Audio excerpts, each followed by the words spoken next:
নমস্কাৰ ছাত্ৰছাত্ৰীসকল, আশা কৰোঁ ভালে আছে তোমালোক। তো আমি যোৱাটো ভিডিঅ'ত আমি পাষ্ট পাৰফেক্ট আৰু প্ৰেজেণ্ট পাৰফেক্ট টেন্সৰ ভইচ পৰিৱৰ্তনৰ বিষয়ে আলোচনা কৰিছিলোঁ।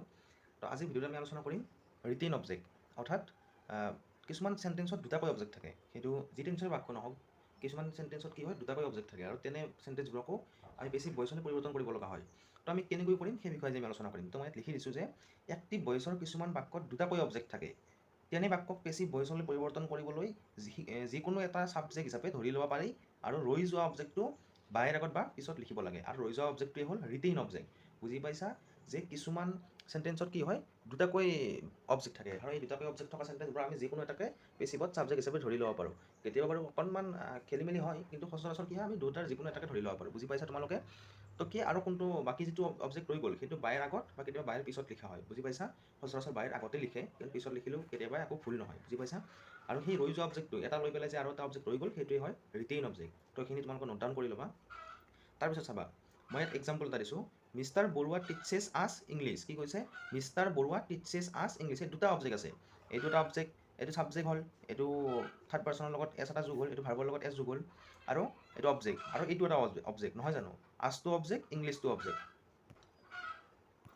তো ইয়াত কি আছে? আছটো অবজেক্ট আছে, ইংলিছটো অবজেক্ট আছে। ইয়াত আমি যিকোনো দুটাৰে এটা ধৰি ল'ব পাৰোঁ। যেনে যদি মই ইংলিছটো ধৰোঁ, ইংলিছ ইজ কিয় হ'ল? কাৰণ এইটো চিম্পল প্ৰেজেণ্টৰ বাক্য আৰু বিভাগ কি হয়? ইজ।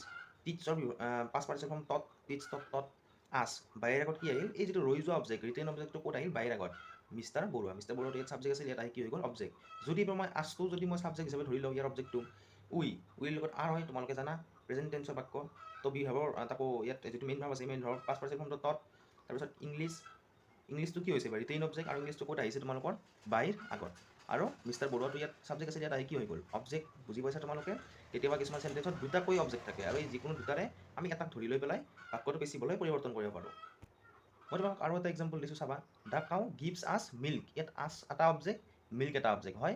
তো ইয়াৰে যিকোনো দুটা অবজেক্টৰ আমি এটা ধৰি ল'ব পাৰোঁ। যদি মই আছটো ধৰোঁ, পেছিভত আহিলে আছটো কি হয়? উইৰ লগত আৰ, প্ৰেজেণ্ট টেন্সৰ বাক্য। গিভৰ পাষ্ট পাৰ্টিচিপল ফৰ্ম গিভেন। মিল্কটো retain object by the cow. বুজি পাইছা তোমালোকে?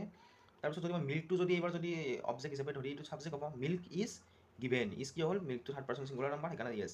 গিভৰ পাষ্ট পাৰ্টিচিপল ফৰ্ম গিভেন। আছ, বাহিৰ আগত আছ আহিল, দ্য কাউ। বুজি পাইছানে? তো ইয়াত এটা কনফিউজন থাকিব পাৰে যে আছটো ইয়াত কিয় নহ'ল? অৰ্থাৎ যিটো ছাবজেক্ট হিচাপে ধৰিলে হ'ব, বাকী ইয়াত যিহেতু ৰিটেইন অবজেক্ট ধৰা গৈছে সেইকাৰণে এইটো আছে হৈ থাকিল। বুজি পাইছা তোমালোকে?